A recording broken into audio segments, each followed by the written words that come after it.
C'est l'info, votre double page info du week-end, Martin Arnaud. Bonjour à tous et bienvenue, je suis très heureux de vous retrouver pour ce cinquième déjà, numéro de C'est l'info. Nous sommes ensemble pendant une heure pour décrypter une nouvelle semaine d'actualité qui se clôture. Une semaine encore une fois chargée, voici le sommaire. Opération Zapad 2017, ou plutôt Ouest 2017, la Russie vise à protéger son territoire depuis plusieurs semaines. Inquiétudes et menaces, Fabien Herbert des yeuxdumonde.fr nous donnera son opinion sur ce sujet. Nous sommes prêts à gouverner, voilà ce que déclarait Jeremy Corbyn mercredi soir lors d'un rassemblement à Brighton, quelques semaines après son succès électoral. Ici Londres et Alexander Seal nous parlera de ses réelles chances d'accession au pouvoir. Emmanuel Macron, vous le savez, était à la Sorbonne lundi pour un discours inaugural et 10 propositions et surtout une méthode pour élaborer une feuille de route pour 10 ans. À propos de l'Union Européenne, vous entendrez l'avis plutôt tranché de Mickey Monstre dans Controverse. 3729, voilà, c'est le nombre de bacheliers inscrits sur la plateforme admission post-bac qui n'ont pas obtenu de place dans une université, dans une école ou dans un DUT. Tout cela pose évidemment des questions sur l'avenir de l'enseignement supérieur en France. Débat dans quelques minutes avec Grégoire Quelin. France Télévisions et France 3 a annoncé vouloir supprimer l'ensemble des éditions locales qui correspondent aux 7 minutes de journaux quotidiens diffusés chaque soir après la tranche régionale. Franck s'est rendu à Pau, touché par cette annonce où environ 120 manifestants se sont rassemblés mercredi à midi devant les locaux de France 3. Franck y a notamment rencontré Élise Dakar, elle est journaliste pour France 3 à Pau. Nous retrouverons également Sébastien Farcis qui s'est rendu en Birmanie où la minorité musulmane des Rohingyas est depuis un mois complètement martyrisée par les militaires qui affirment riposter à un assaut d'un groupe rebelle Rohingya. Vous écouterez donc des témoignages pour comprendre un petit peu mieux la situation actuelle en Birmanie. Et puis en toute fin d'émission vous retrouverez Raphaël Redon et Fondamentalement Sport qui nous parlera de la Laver Cup, la coupe de tennis initiée par Roger Federer. Soyez les bienvenus, c'est parti pour la 5e émission de C'est l'info. J'espère que vous êtes bien installés, bien confortablement installés. Nous allons ensemble décrypter une semaine d'actualité.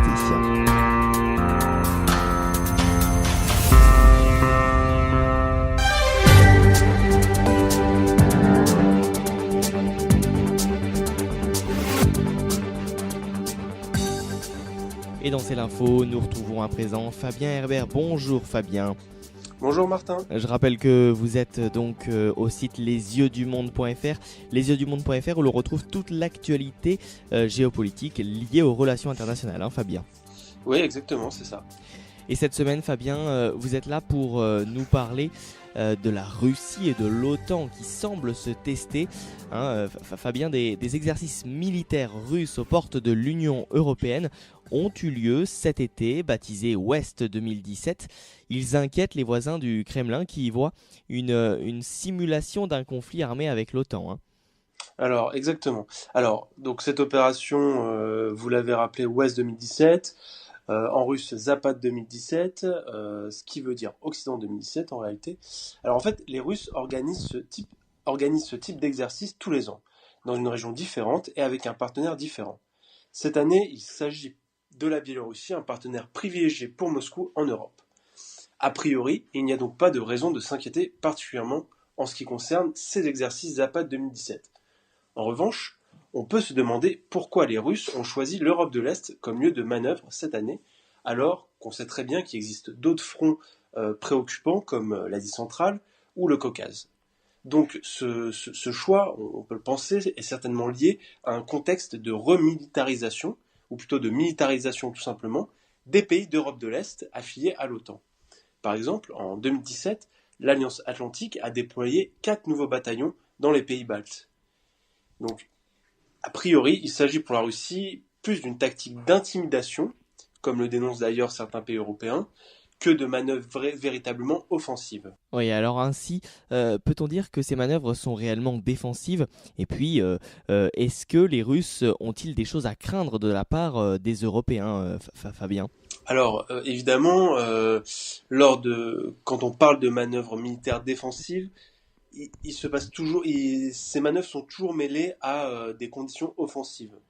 Ce sont de tenants et aboutissants dans le conflit, même dans les manœuvres de conflictualité, qui font qu'on ne peut pas qualifier une manœuvre uniquement défensive. C'est vrai pour les manœuvres russes, c'est vrai aussi pour les manœuvres dites elles aussi défensives de l'OTAN. En ce qui concerne l'autre partie de votre question, à savoir si les Russes se sentent menacés par les Européens, encore une fois, il ne s'agit pas uniquement des Européens, il s'agit de l'OTAN, donc une organisation qui reste financée principalement par les États-Unis d'Amérique. Donc, je ne pense pas que la Russie imagine une intervention de forces européennes sur son sol. En revanche, la crainte de manœuvres américaines via l'OTAN sont plus légitimes. Et la présence américaine en Europe de l'Est, finalement, est-elle une menace directe pour la Russie, Fabien ? Alors, je parlais de crainte légitime de la part de la Russie, mais il reste une marge pour parler de menace directe de la part de Washington. La menace n'est pas directe. En revanche, au niveau de la perception russe, je parle ici de perception parce qu'en géopolitique c'est une question essentielle, que perçoit l'autre. Donc la perception russe aujourd'hui est que les récents conflits qui ont agité l'Europe de l'Est et le Caucase, donc les guerres en Géorgie et en Ukraine, ont été déclenchés par les États-Unis. Pour nous, ça peut nous paraître particulier comme vision, mais je développe. Comment ? Eh bien, à travers le financement massif de manifestations qui ont abouti politiquement à des révolutions. Révolution orange et Maïdan en Ukraine, et Révolution des roses en Géorgie. Pour les Russes, ce sont ces bouleversements politiques, stimulés par les États-Unis, et dont l'objectif était d'affaiblir la Russie, qui ont déclenché les conflits qui ont suivi. Enfin, il faut noter que les exercices militaires en Europe de l'Est ne sont pas le monopole des Russes. En juillet dernier, les Américains et plusieurs membres de l'OTAN ont eux-mêmes organisé des exercices militaires en mer Noire. Enfin, quid de la propagande du Kremlin ? La réalité est différente de ce que nous présentent les Russes ? Alors, je parlais dans ma question précédente de perception russe. Notre perception en Occident est différente, puisqu'en fait, nous pensons que la Russie n'a pas accepté l'éloignement politique de ces deux pays, l'Ukraine et la Géorgie, et qu'elle s'est sentie obligée d'intervenir militairement pour amener ces États dans son giron. Ceci est en partie vrai, mais ceci est en partie vrai et fait en fait de la Russie pour nous un État déstabilisateur dans la région, en Europe de l'Est, et potentiellement dangereux. Mais en réalité, les deux visions que j'ai évoquées sont assez justes. Que ce soit la vision européenne et la peur d'une intervention russe sur son sol, dans les pays baltes, Lettonie, Lituanie, Estonie et même en Pologne, ou pour la vision russe et la déstabilisation politique de ses partenaires. Ces deux réalités coexistent. D'ailleurs, je le rappelle, les exercices Zapad 2017 sont faits en collaboration avec la Biélorussie, ce qui prouve bien une alliance entre les deux États et une peur qui existe aussi des pays européens, occidentaux et américains. Donc, si on veut poser les choses objectivement, les torts, on va dire, qui s'accumulent depuis une dizaine, voire quinzaine d'années, sont globalement partagés dans l'historique. Merci beaucoup Fabien Herbert du site internet lesyeuxdumonde.fr pour toutes vos explications. On en retrouve évidemment bien plus sur d'autres sujets sur votre site internet. Exactement. Merci Martin pour l'invitation.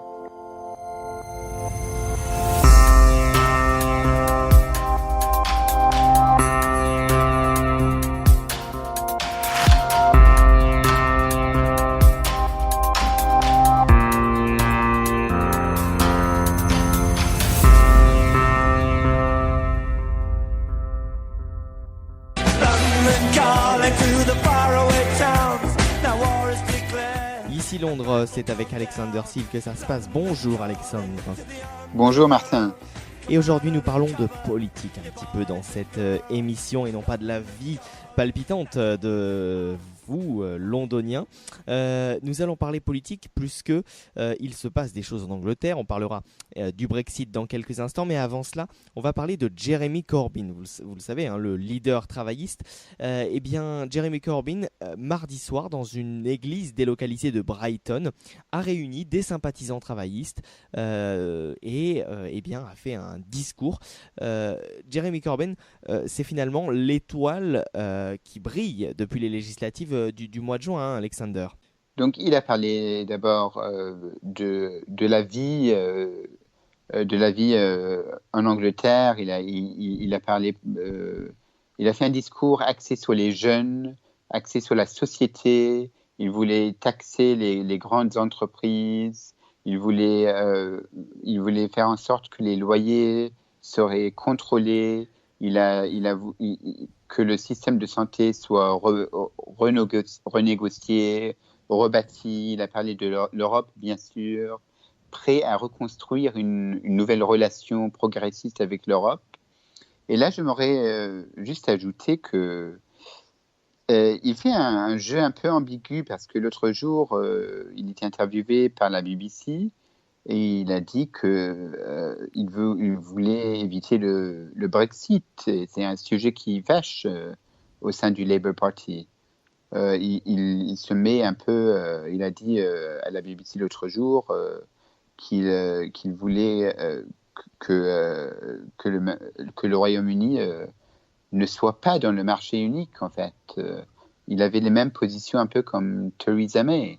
Et aujourd'hui, il parle plus pour les citoyens européens qui restent en Grande-Bretagne. Il a dit, vous êtes chez vous ici. Donc, il fait un jeu un peu ambigu. Et alors, Alexander, d'une manière tout à fait concrète, quelles sont aujourd'hui les chances pour Jeremy Corbyn d'accéder au pouvoir? Jeremy Corbyn pourrait très bien être le futur Premier ministre. Il a appelé d'ailleurs à des élections anticipées dans son discours aujourd'hui. Et des personnes pourraient voter Labour parce que Theresa May, la Première ministre, est très affaiblie. Son gouvernement est très divisé sur la question du Brexit, par exemple. D'accord, les libéraux démocrates, les centristes, ils ont un leader qui est un homme d'un certain âge, qui n'est pas très charismatique. Et après, aux conservateurs, il n'y a pas quelqu'un à part peut-être Boris Johnson qui pourrait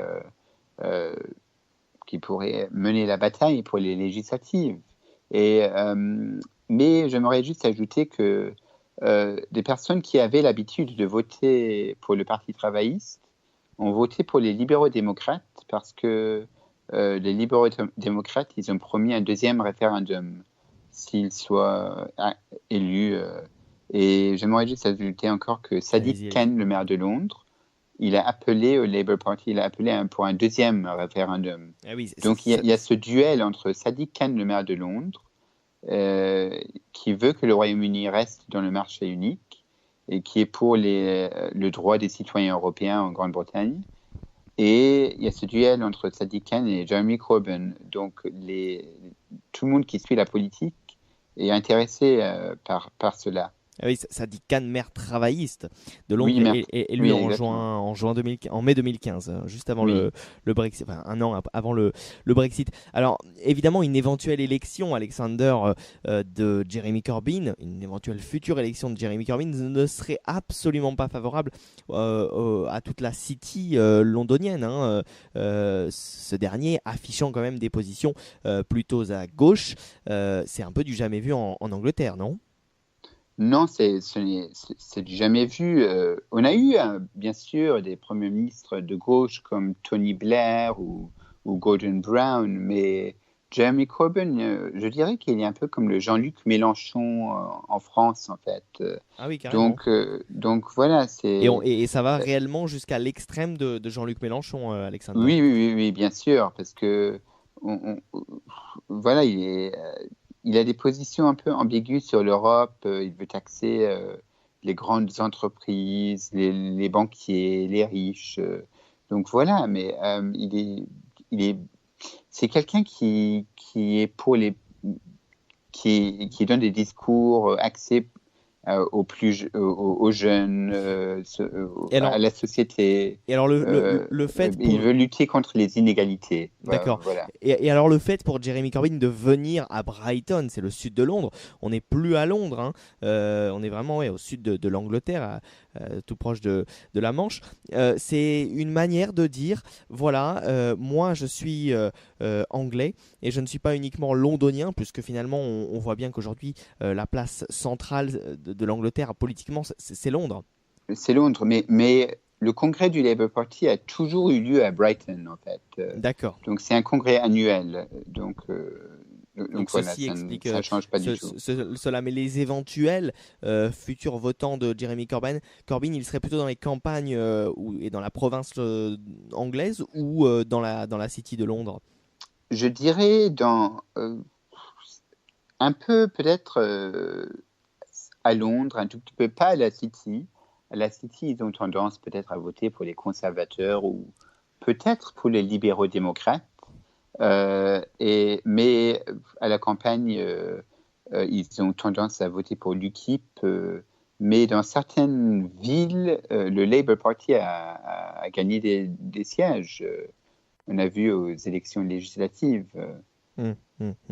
Alexander, parlons à présent plus généralement en Grande-Bretagne des négociations sur le Brexit. Elles ont commencé, on l'a vu fin mars de cette année, on l'avait suivi à l'époque sur c-l'info.fr. Comment avancent ces négociations sur le Brexit aujourd'hui?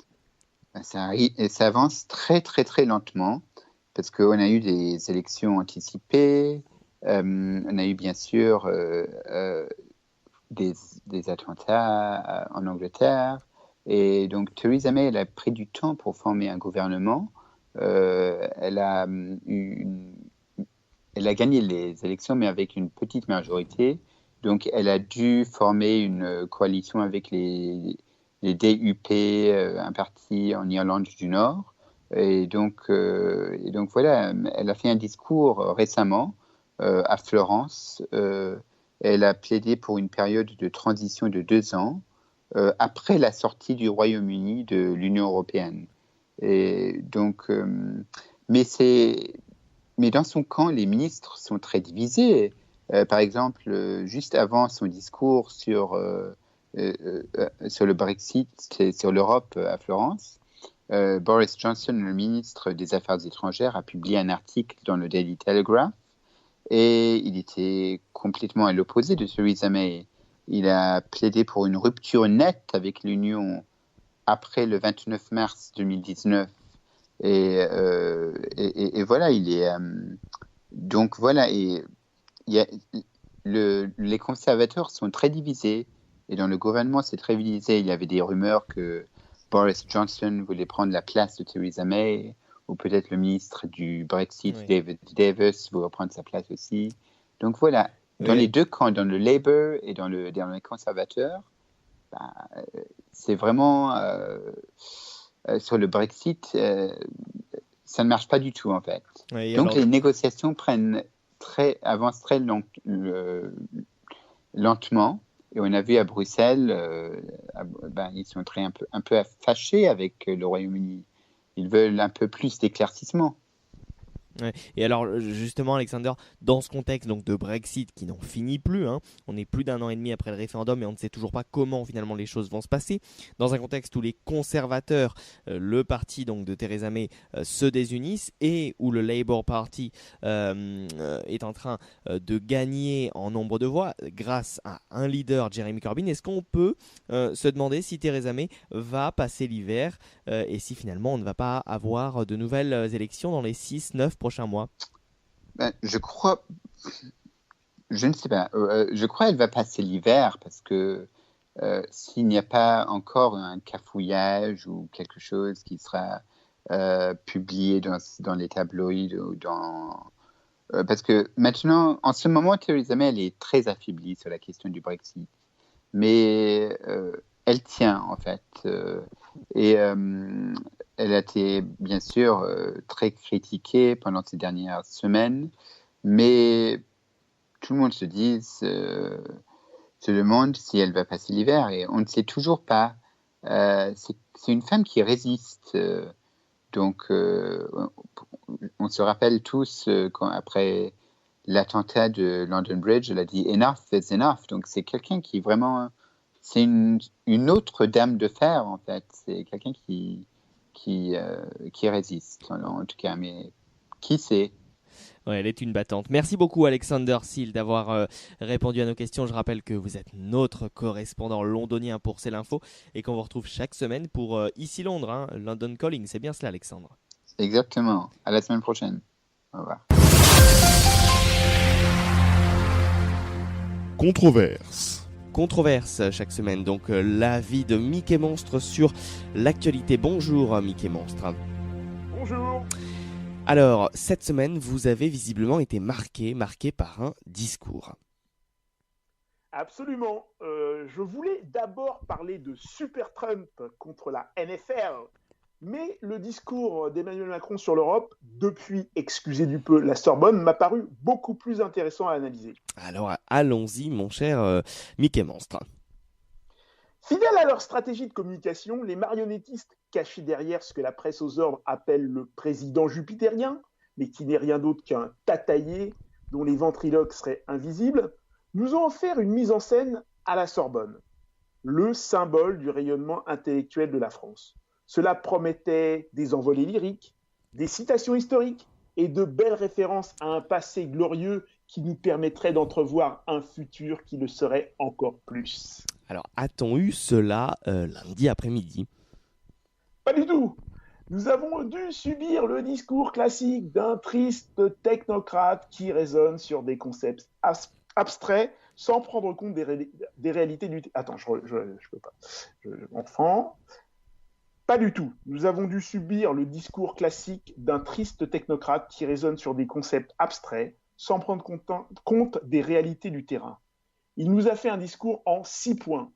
Sécurité, immigration, développement, écologie, numérique, budget européen et un 7e point caché que je vous révélerai à la fin. Alors, par où commencez-vous ? Par la sécurité.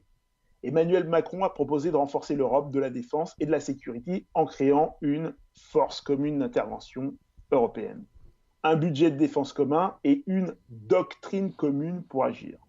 Mais pour cela, Monsieur le Président, il faudrait que l'armée française, première armée européenne, soit forte et que le Président ne lui ampute pas son budget.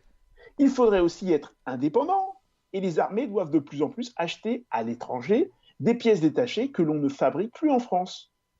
Un budget de défense commun, alors que l'Allemagne ne consacre qu'une somme dérisoire à ses forces militaires, douillettement abritées derrière leurs protecteurs américains. Qui va payer ? Alors, à présent, parlons du second thème.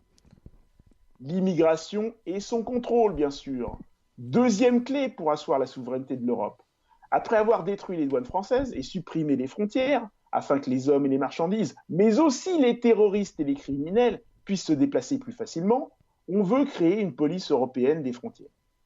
Essaierait-il de nous refaire le coup de la destruction schumpeterienne ? L'échec crasse de Frontex, qui aide plus les migrants à venir qu'à les repousser, ne peut plus être caché, poussant bon nombre d'Européens à voter pour les partis anti-immigration économique sauvage, sous couvert d'aide humanitaire et de droit d'asile. Pour reprendre la main, M. Macron veut nous créer un Frontex géant qui n'arrêtera pas l'immigration, mais la valorisera encore plus, car c'est le but des gens derrière lui, et notamment de Jacques Attali. Troisième thème à présent de ce discours d'Emmanuel Macron à la Sorbonne.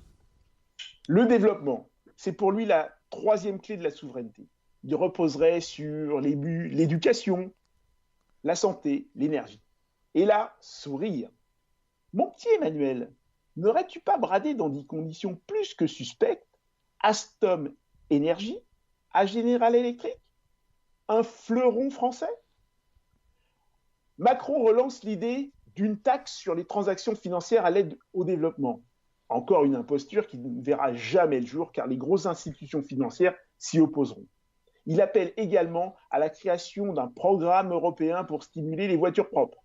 Personnellement, j'adore cette mesure. Emmanuel, on avait une société, MDI, en France, qui développait une voiture à hydrogène propre. Cette société est maintenant au Luxembourg. Chers auditeurs, allez voir sur www.mdi.lu et vous serez édifiés. Alors, quatrième thème. L'écologie, avec bien évidemment un bon énarque. Je recommence. L'économie, avec bien évidemment en bon énarque l'annonce d'une taxe, une taxe carbone européenne. Pour Emmanuel Macron, l'Europe doit être à l'avant-garde de la transition écologique. À ses yeux, c'est la 4e clé de la reconstruction européenne. Je n'ai rien à dire sur ce sujet qui est l'objet de beaucoup trop de fantasmes et de manipulations. Alors, 5e thème. Le numérique. Un passage obligé si l'on veut paraître moderne. Mais en parlant de taxer les GAFA, ce qui n'arrivera jamais, et de la création dans 2 ans, une éternité dans le monde numérique gouverné par la loi de Moore, le nombre de transistors par circuit de même taille double à prix constant tous les 12 à 18 mois. D'une agence de l'innovation de la rupture en bonne et l'arc, on voit bien que ce monsieur et son équipe n'ont rien à proposer de ce côté. 6e thème. Le budget européen. Pour lui, l'Europe doit être une puissance industrielle et monétaire. C'est la 6e clé de la souveraineté. Mais avec quoi les Européens qui vieillissent, s'appauvrissent et sont endettés jusqu'au cou vont-ils payer ce budget ? La taxe sur les géants du numérique pourrait, selon lui, nourrir un budget plus fort au cœur de la zone euro. Prévoir des recettes sur des choses qui ne se feront pas, cela ressemble bien aux élucubrations d'un énarque en délire. Qu'en dire ? Rien malheureusement. Quel est donc, Mickey Monstre, le 7e point caché dont vous vouliez nous parler en début de chronique ? La porte ouverte, discrètement, à la Grande-Bretagne pour un retour dans le futur, où l'on voit que les européistes sont très mécontents du départ de la Grande-Bretagne et veulent récupérer la 5e économie mondiale, la seconde armée européenne et un partenaire économique très important pour l'Allemagne et la France. Pour conclure sur ce discours de la Sorbonne. Un discours ennuyeux, plein de mots, paroles, paroles, paroles, chantait Dalida, pour nous dire qu'Emmanuel se verrait bien président de l'Europe et que rien ne va changer. Il y aura plus d'immigration, plus d'impôts, plus de chômage et plus de pauvreté. Nos ventriloques marionnettistes sont complètement à la rue, se foutent du peuple et ne pensent qu'à garder le pouvoir contre lui. En attendant la 3e guerre mondiale, portez-vous bien et à la semaine prochaine. Ouvrons le débat. Grégoire Collin. Ouvrons le débat. Grégoire Collin qui a décidé cette semaine de s'intéresser au mode d'attribution d'admission post-bac et surtout à l'avenir de l'enseignement supérieur. Vous le savez, Ouvrons le débat propose de traiter l'actualité sous un angle différent. Au programme aujourd'hui, enseignement supérieur, enfin une réaction. Mais avant de revenir sur ces questions post-bac, commençons par l'info en plus. C'est l'info en plus, c'est une info qui vous a peut-être échappé au cours des derniers jours. Samedi 23 septembre se sont déroulées en Nouvelle-Zélande les élections législatives. Pas moins de 3 200 000 habitants étaient appelés aux urnes. Petite particularité locale, les Néo-Zélandais votent d'une part pour une liste et de l'autre pour un candidat. Un scrutin pour le moins indécis puisque aucun des 2 grands partis, conservateurs et travaillistes, n'a suffisamment pris l'avantage. Et comme en Allemagne, c'est donc un jeu de recherche de coalition avec les petits partis qui a commencé. En nombre d'élus à la Chambre, le National Party remporte 58 sièges, l'Alliance Labour Green 52. New Zealand First, de son côté, remporte 9 sièges, la majorité absolue étant à 61 sièges, la nouvelle majorité parlementaire dépendra de facto du choix de New Zealand First. Affaire à suivre. Retour désormais sur notre actualité, les questions post-bac. Commençons par la réforme de la procédure admission post-bac. 3729. C'est le nombre de bacheliers restés sans affectation à l'issue de la procédure APB cette année. Dans le détail, 80 bacheliers généraux, 1146 bacheliers professionnels et pas moins de 2503 bacheliers technologiques. L'an dernier, à la même époque, ils étaient au total 2517 sans affectation. Voilà le bilan d'un nouvel échec, la procédure APB a atteint ses limites. Dans les filières dites sous tension, qu'il s'agisse du sport, de la psycho, du droit ou des études de médecine, nous avons poussé les murs au maximum, a assuré Frédéric Vidal, et ce dès le mois de juillet. Il faut signaler que c'est à peu près le même cas dans les autres unités de formation et de recherche. Aussi bien en géographie qu'en histoire, les filières sont amenées à être fortement remplies. Budget, c'est la deuxième partie de ces questions post-bac. Financer la réforme du premier cycle et rattraper le retard budgétaire dans le domaine de la recherche. Telles sont les 2 priorités du budget 2018 du ministère de l'Enseignement supérieur et de la Recherche et de l'Innovation. Des crédits en hausse de 707 millions d'euros, auxquels s'ajoute l'enveloppe de 7,6 milliards prévue dans le grand plan d'investissement du gouvernement. Le ministère de l'Enseignement supérieur met donc en avant une hausse de crédits disponibles dans les universités de 234 millions d'euros, dont 175 millions sont au final dédiés au fonctionnement même des universités. Pour le syndicat national de l'enseignement supérieur, le compte n'y est pas du tout. Avec 170 étudiants de plus qu'en 2009 et 350 000 de plus attendus pour 2025, c'est un budget en croissance de 2 milliards d'euros par an pendant 10 ans qui serait nécessaire pour l'enseignement supérieur. Alors, quelles seront les solutions mises en avant ? L'échec d'APB n'est pas un échec technique, c'est un échec politique. Quel avenir pour la plateforme APB ? La ministre a répondu ce matin en conférence de presse en dévoilant les plans du gouvernement. Plus de tirage au sort à la rentrée 2018 et la mise en place d'un contrat de réussite pour lutter contre la sélection par l'échec. Dans cet espace, tout peut être imaginé. Toutes les propositions peuvent être examinées, à une seule condition. C'est qu'elles permettent, dès la rentrée prochaine, d'offrir à tous les nouveaux étudiants des formations qui les mènent vers l'emploi et dans lesquelles ils auront de réelles chances de réussite. Mais surtout, cette hausse de moyens va-t-elle enfin permettre de mettre fin à la situation de crise présente dans les universités françaises ? En effet, chaque rentrée est maintenant synonyme de problème pour les chefs d'université et d'UFR, unité de formation et de recherche. En effet, comment assurer une rentrée de qualité et accueillir toujours plus d'étudiants sans pour autant bénéficier de moyens supplémentaires ? Cette fois, c'est sûr, le débat est ouvert.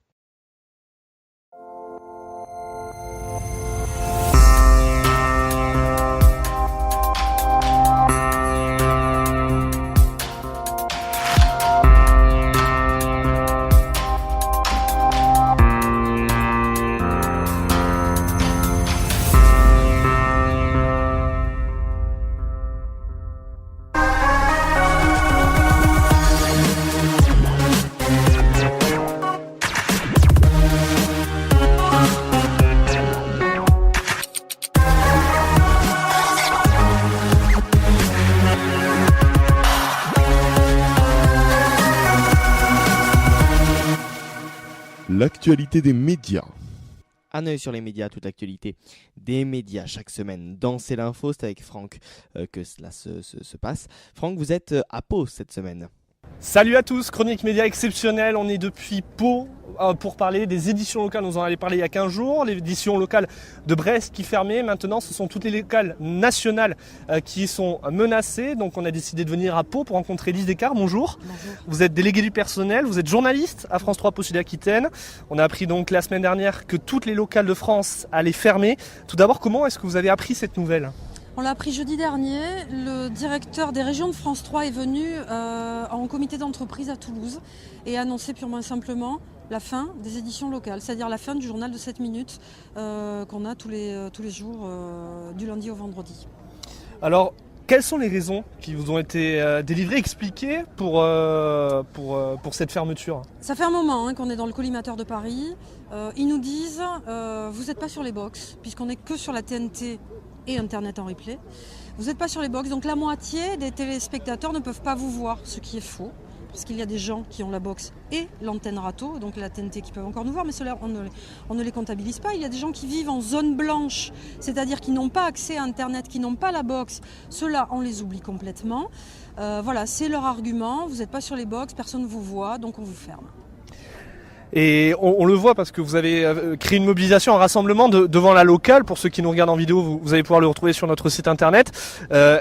On sent que pour certains, c'est vraiment une perte dans leur paysage audiovisuel et même au niveau global dans le paysage audiovisuel français parce que c'est la touche de France 3, de la proximité. Là, c'est la visibilité du territoire. Ici, on est en Béarn. C'est la visibilité du Béarn en Aquitaine. C'est la visibilité. Les téléspectateurs peuvent avoir une info de proximité. C'est-à-dire qu'ils peuvent savoir ce qui se passe à côté de chez eux. Grâce à nous, on va partout. On va dans les villages. On va en ville, mais on va aussi dans les villages. On va dans les vallées. On va dans les montagnes. On va partout. Là, avec la fin du journal local, l'actualité sera vue de Bordeaux. C'est-à-dire qu'on travaillera on reste là, mais on travaille pour le journal régional et Bordeaux demandera des sujets pour son journal régional. Donc ce sera l'actualité béarnaise vue de Bordeaux, mais ce sera aussi l'actualité du Havre, vue de Rouen, ce sera l'actualité de Brive, vue de Limoges. Voilà, c'est pareil dans toutes les villes de France. Alors le calendrier qui a été donné pour le moment, on a enregistré cet entretien mercredi, donc il y aura peut-être des changements d'ici là, mais les éditions locales s'arrêteront entre janvier et juin prochain, mais on a appris en milieu de semaine la suppression de l'édition locale du Mans à partir de fin octobre. Est-ce que donc du coup il y a des inquiétudes qui se créent autour de ce calendrier ? Des inquiétudes, oui, parce que Olivier Montel a annoncé un calendrier entre janvier et juin. Voilà, Le Mans ferme le 30 octobre. Ça s'accélère. On a l'impression qu'on veut accélérer le mouvement pour éviter la contestation, pour éviter la mobilisation. Voilà, donc en plus, on n'a aucune communication de la part de notre direction. C'est-à-dire que l'annonce a été faite jeudi, et puis depuis plus rien. On ne sait pas. Aucune communication de la part de la direction, aucune communication de la part de notre rédaction en chef à Bordeaux, on ne sait rien. Alors, l'avenir, justement, ça se pose parce que plus d'éditions locales, vous allez être attaché donc au journal régional pour le cas de Pau à Bordeaux. Est-ce que du coup, les 11 emplois qui sont concernés ici à Pau vont être maintenus ? Quel va être votre travail désormais ? Ah mais on ne sait pas. On ne sait pas, on n'a rien. On sait seulement que l'édition locale s'arrête, c'est tout. Rien n'a été donné autre que ça. Aucune autre décision, aucune autre... On ne nous a pas dit... On pense qu'on va travailler pour le régional, mais on n'en sait rien. Voilà le problème. On n'en sait rien. Donc les 11 emplois, oui, on nous dit qu'il n'y a pas de menace sur l'emploi, mais pour combien de temps ? Si on travaille pour le journal régional, est-ce qu'on va pouvoir être aussi nombreux ? Parce qu'on est 11 ici, ils sont 16 à Bayonne, ils sont 11 aussi à Périgueux. Est-ce qu'on va pouvoir inclure tout ce monde pour le journal régional ? On ne va pas pousser les murs. Hein. Bon, merci beaucoup en tout cas Élise Desgardes d'avoir été notre invitée. Martin, c'est à toi pour la suite de l'émission. Merci beaucoup Franck, et vous retrouvez bien sûr toute l'actualité des médias sur le www.c-l'info.fr, et nous retrouverons Franck dans le studio de C'est l'Info la semaine prochaine.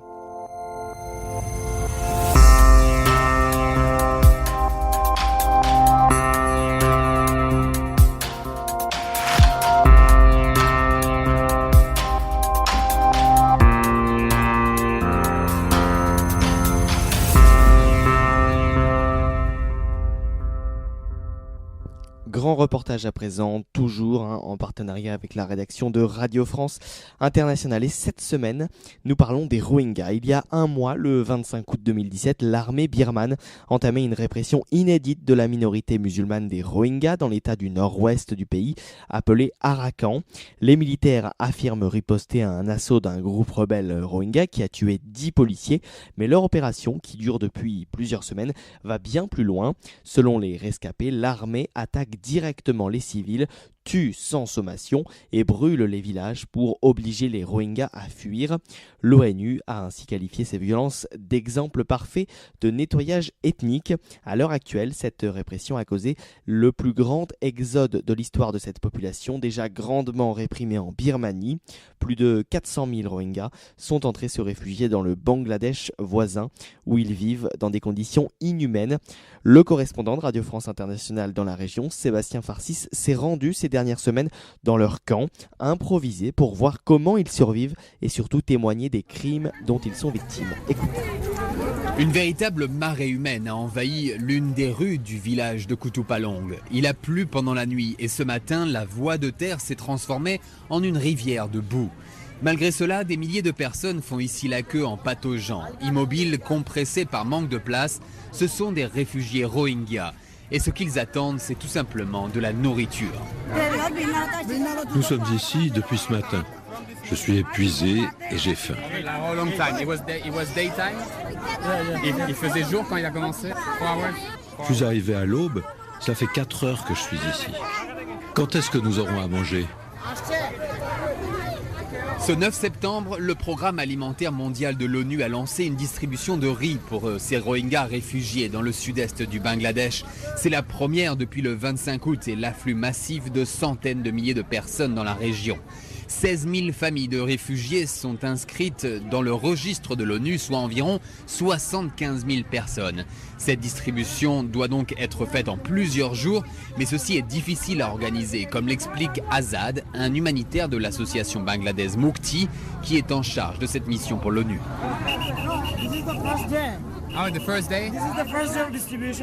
C'est le premier jour de cette distribution. Nous avons divisé les bénéficiaires en 10 groupes, un par jour pendant 10 jours. Mais aujourd'hui, tous les bénéficiaires sont venus d'un seul coup. C'est donc une situation très difficile à contrôler.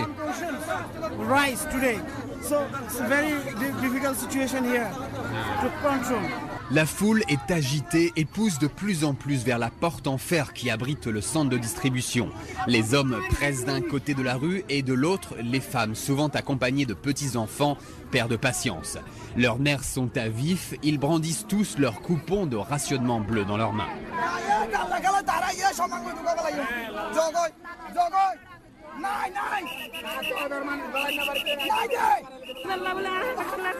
Mon mari est mort et on vient de me prendre ma carte pour la nourriture. Je ne sais pas si je pourrais manger aujourd'hui. Les humanitaires sont dépassés, ils doivent contre-attaquer et sortent alors des bâtons et les brandissent à leur tour d'un geste menaçant pour forcer les réfugiés à reculer.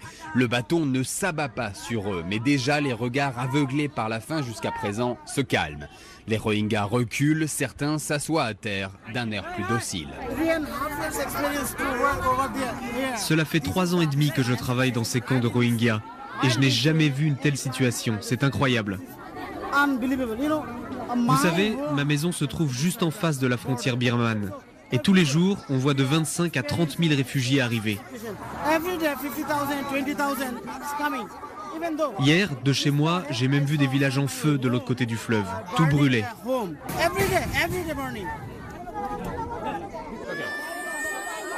Les portes en fer s'ouvrent finalement et les premières personnes sortent avec des sacs de 25 kilos de riz sur l'épaule.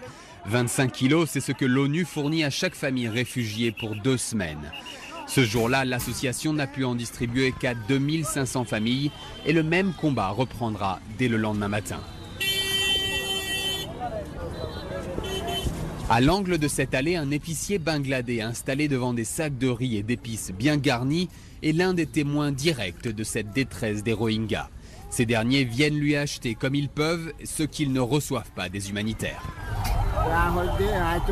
La plupart des gens n'ont pas d'argent, donc ils utilisent de l'or comme gage.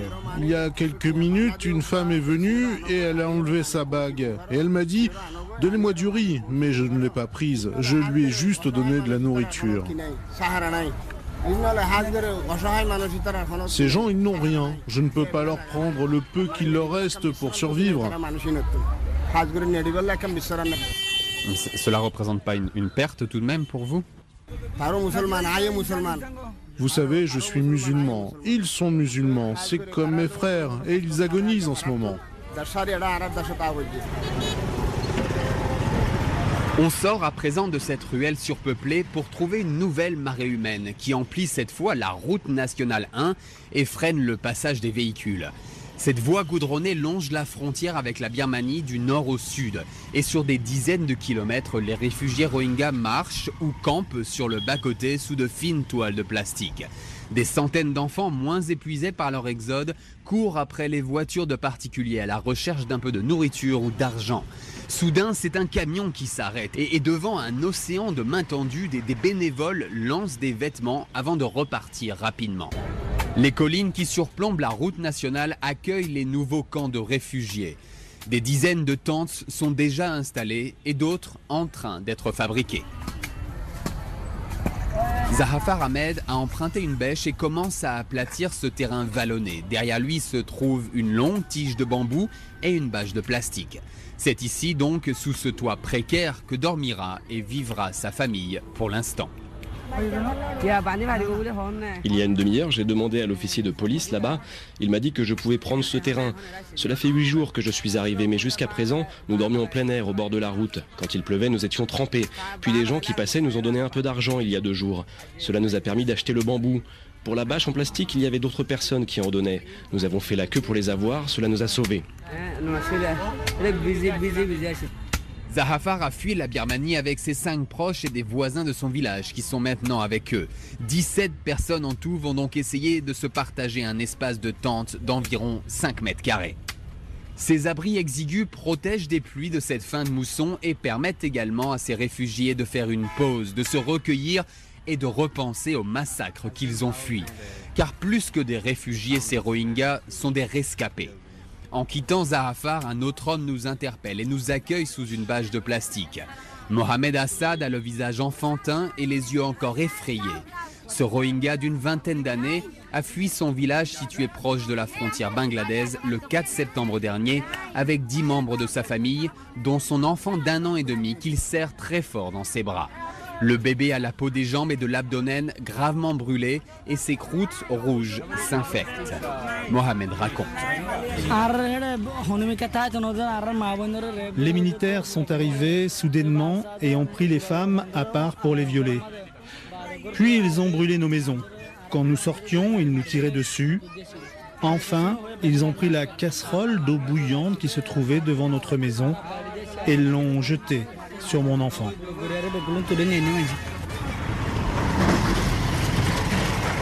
Nous redescendons ensuite sur cette route nationale qui draine sans arrêt cet océan de réfugiés. Au bout d'une demi-heure de marche vers le sud, nous arrivons à ce qui ressemble à un énorme bidonville perché sur une colline. C'est Bahoukali. Ici, plus de 20 000 personnes vivent sous la tente. Au cœur de cette vallée, l'association bangladaise Gonoshashtriya Kendra a installé une petite clinique sous un préau. Nous avons un certain nombre de blessés par balles et également des brûlés. Beaucoup viennent avec des diarrhées aussi et des dysenteries. Dans un autre campement, c'est même pire. Une rivière passe au milieu et ils font leurs besoins et retirent de l'eau au même endroit. Et si l'hygiène n'est pas améliorée et de l'eau potable apportée, ils vont tomber malades du choléra. Plus de 400 000 Rohingyas ont afflué sur ce bout de terre bangladais en à peine 3 semaines. Un exode d'une ampleur et d'une rapidité inédite, même pour la population Rohingya, qui est pourchassée par le pouvoir birman depuis des décennies. Les autorités de ce pays, majoritairement bouddhistes, ont toujours contesté le droit de cette population musulmane à vivre en Birmanie.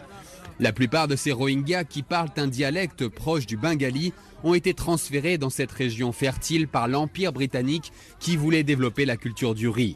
Depuis lors, ils sont assimilés aux colons et après l'indépendance de 1948, les nationalistes bouddhistes veulent les expulser de Birmanie. En 1982, la junte militaire adopte ainsi une loi qui oblige les ethnies à prouver qu'elles étaient sur ce sol avant la colonisation. Les Rohingyas sont ainsi déchus de leur nationalité et deviennent apatrides dans leur pays d'origine. Les militaires entament ensuite leur politique de terreur dans le but de les faire fuir. En 1991, puis en 2012 et 2016, ils mènent des offensives qui entraînent l'exode de dizaines de milliers d'entre eux. Finalement, le 25 août dernier, un nouveau groupe armé Rohingya appelé Larsa lance une attaque qui tue 10 policiers birmans.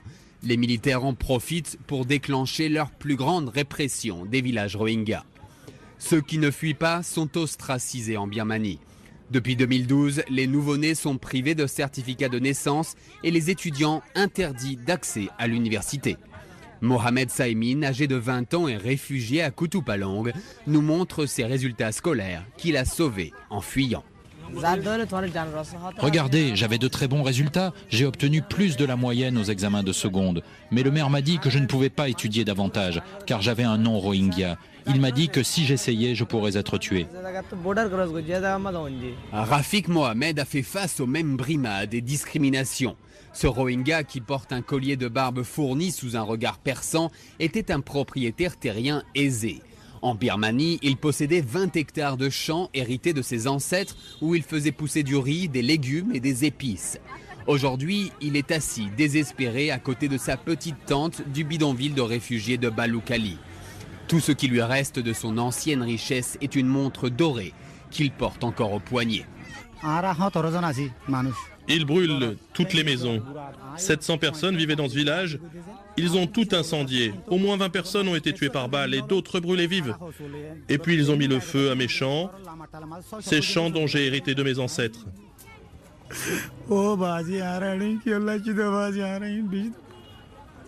En prononçant ces mots, Rafik s'effondre en larmes. De longues minutes s'écoulent. Il se redresse doucement quand d'autres lui rappellent que toute sa famille a survécu au massacre. Il essaye alors de comprendre d'où vient toute cette haine envers les Rohingyas. L'armée n'arrête pas de répéter que nous n'appartenons pas à la Birmanie, que nous sommes des Bengalis, des puants, que nous sommes néfastes pour le pays, qu'ils nous tireront dessus si nous restons. Mais je crois qu'ils sont jaloux de propriétaires terriens comme moi. Un certain nombre de Rohingyas a en effet hérité de terres de leurs ancêtres et prospèrent ainsi, car c'est la seule chose que nous pouvons faire. Nous n'avons plus le droit d'aller à l'université ou de travailler comme docteur ou comme ingénieur, par exemple. Cette politique de discrimination, d'exclusion et finalement de répression armée pour faire fuir les Rohingyas porte un nom. Cela s'appelle du nettoyage ethnique. Et c'est ainsi que le haut-commissaire des droits de l'homme de l'ONU a qualifié ces actes le 11 septembre dernier. Pourtant, en Birmanie, l'ancienne icône des droits de l'homme reste bien timide. La prix Nobel de la paix Aung San Suu Kyi, qui est aujourd'hui à la tête du gouvernement civil birman, continue à nier l'ampleur du massacre dans cet état de l'Arakan, appelé Rakhine par les autorités. Le 19 septembre, elle prononce ce discours dans lequel elle oscille entre minimisation des crimes et pur mensonge. Depuis le 5 septembre, il n'y a eu aucun affrontement armé. Malgré cela, nous sommes inquiets d'entendre que beaucoup de musulmans continuent à fuir vers la frontière avec le Bangladesh. Nous voulons découvrir pourquoi cet exode est en train d'arriver. Plus de 50% des villages musulmans sont intacts et nous invitons les diplomates à apprendre avec nous comment ces musulmans ont réussi à s'intégrer dans l'état de l'Arakan. Toutes les personnes de cet état ont accès aux services de santé et d'éducation sans discrimination. Les étudiants musulmans ont aussi accès à des études supérieures sans discrimination. Certains appellent au rapatriement des réfugiés qui ont fui de la Birmanie au Bangladesh. Nous sommes prêts à commencer dès que possible le processus de vérification des identités pour réaliser ce rapatriement.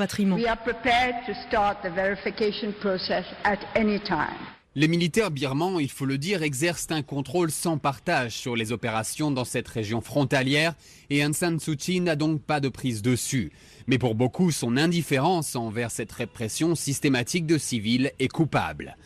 L'armée birmane, quant à elle, soutient que les Rohingyas brûlent eux-mêmes leur village pour attirer la pitié de l'Occident.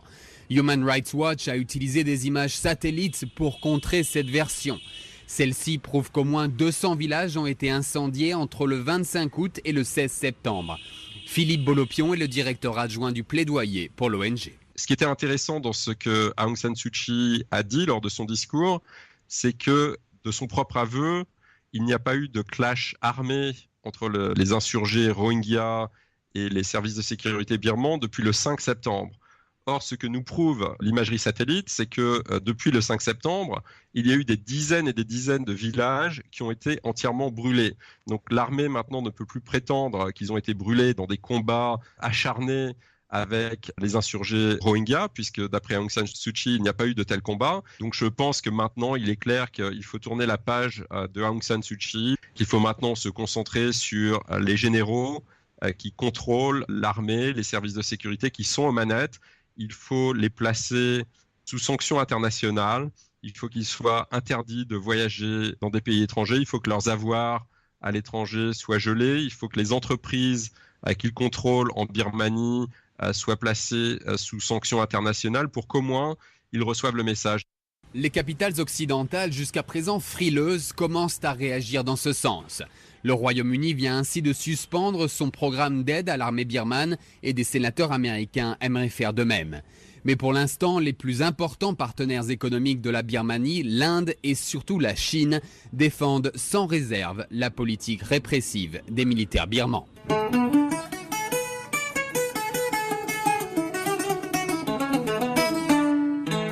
Rohingya, l'exode sans fin vers le Bangladesh, c'était un grand reportage au sud-est du Bangladesh de Sébastien Farsi, réalisation Ludivine Amado.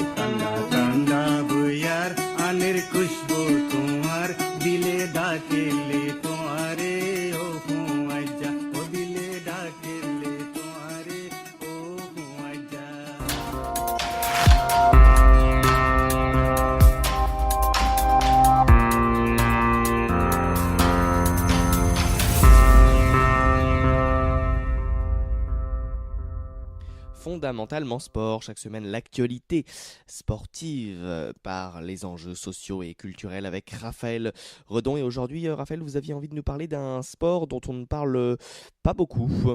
Et aujourd'hui, j'avais envie d'aborder le sujet du tennis. En effet, on n'en a pas encore parlé, et ça s'y prêtait puisque le week-end dernier a eu lieu la première édition de la Laver Cup, mise en place par la légende Roger Federer, qui a eu cette idée en compagnie qui a pris le nom de Rod Laver, la légende du tennis dans les années 60-70, et il s'est dit que ça pouvait être une bonne idée d'inaugurer une nouvelle compétition avec un enjeu important sous un nouveau format, un peu comme la Ryder Cup en golf, sous ce format où l'Europe affronte le reste du monde.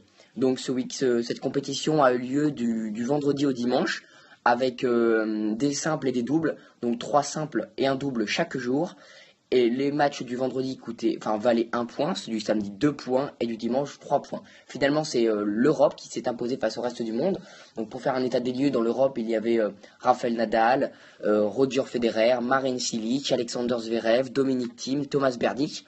Alors que dans le reste du monde, en l'absence de leurs 2 meilleurs joueurs, Raonic et Del Potro, on retrouvait beaucoup d'Américains, avec notamment Isner, Querrey, Jack Sock, mais également Nick Kyrgios, qui ont tout fait pour tenter de remporter la victoire, mais finalement ça s'est décidé dans le dernier jour avec une victoire 15-9 du reste du monde, de l'Europe, pardon. Et le problème, ce qui a beaucoup embêté, c'est que ce tournoi n'a rien d'officiel, à part une dotation bien juteuse de plusieurs centaines de milliers d'euros. Ce tournoi n'est encore pas du tout officiel, et contrairement à une Coupe Davis ou même une Ryder Cup quand on comparé au golf, ce sont des compétitions officielles qui sont installées depuis des années. La Laver Cup était encore un tournoi exhibition cette année. Bon, après elle a concentré un énorme enjeu pour des joueurs comme ça qui aiment la victoire. On a vu la joie au final de Roger Federer quand il remporte le dernier point et qu'il offre à son équipe la victoire. On a vu l'immense joie. Ces deux équipes qui étaient coachées pour les Américains par John McEnroe et pour Björn Borg pour les Européens.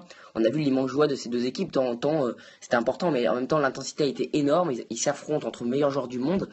Eh bien, ça nous donne un peu un aperçu de ce qui peut se passer au Master ou pour les prochaines années, parce qu'on avait la Next Gen également, avec Tiafoe, avec Khachanov, avec Alexander Zverev, donc c'était très intéressant, et en même temps des grandes stars du circuit ATP.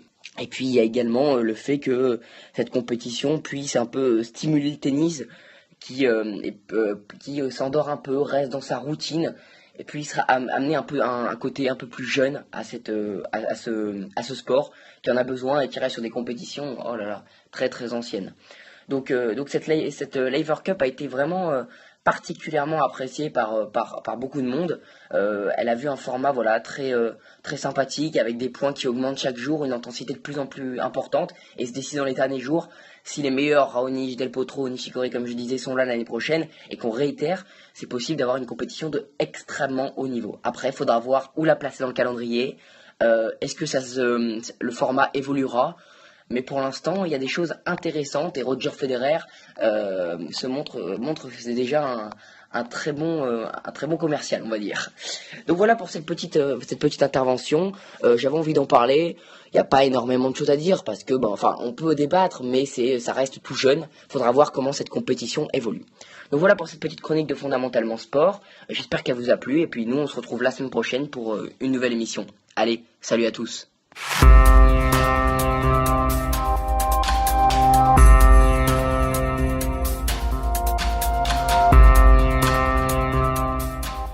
C'est l'info, votre double page info du week-end, Martha Arnaud.